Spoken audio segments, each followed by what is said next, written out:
സാധാരണയായിട്ട് dragon fruit കിട്ടിയാൽ ഒന്നേത് പച്ചയ്ക്ക് കഴിക്കും, ഇല്ലെന്നുണ്ടെങ്കിൽ ജ്യൂസ് അടിക്കും. അപ്പോൾ ഇന്നലെ കുട്ടികൾക്കൊരാഗ്രഹം, അമ്മച്ചി അതിനകത്തൊത്തിരി ജാം ഉണ്ടാക്കി തരുമോ എന്നുള്ളത്. അപ്പോൾ അവർ പറഞ്ഞതല്ലേ.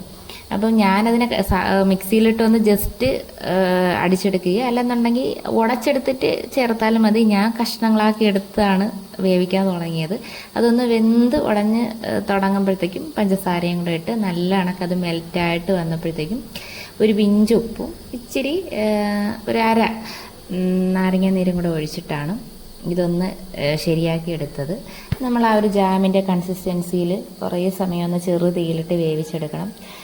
അതിൻ്റെ കളറ് കൊണ്ടിട്ട് നമുക്ക് ഭയങ്കരമായിട്ട് ഇഷ്ടപ്പെടും. ഇന്നലെ ഞാൻ അവർക്ക് ദോശയുടെ കൂടെ കൊടുത്തപ്പോഴത്തേക്കും ആദ്യമേ കഴിച്ചപ്പോൾ കൊള്ളാമെന്നുണ്ട്. പിന്നെ പറഞ്ഞു വെച്ചാൽ ദോശയുടെ കൂടെ കൊള്ളില്ല, ബ്രെഡിൻ്റെ കൂടെ കഴിച്ചാൽ നോക്കട്ടെ എന്ന് പറഞ്ഞു. പക്ഷേ ബ്രെഡിൻ്റെ കൂടെ കഴിച്ചപ്പോൾ കുറച്ചും കൂടെ നല്ലതായിട്ട് തോന്നി. നമുക്കിപ്പോൾ കടയിൽ പോയി കെമിക്കൽസ് ഒന്നും ഇല്ലാത്ത രീതിയിലുള്ള നമുക്ക് വീട്ടിൽ തന്നെ ഉണ്ടാക്കി കൊടുക്കാൻ പറ്റിയ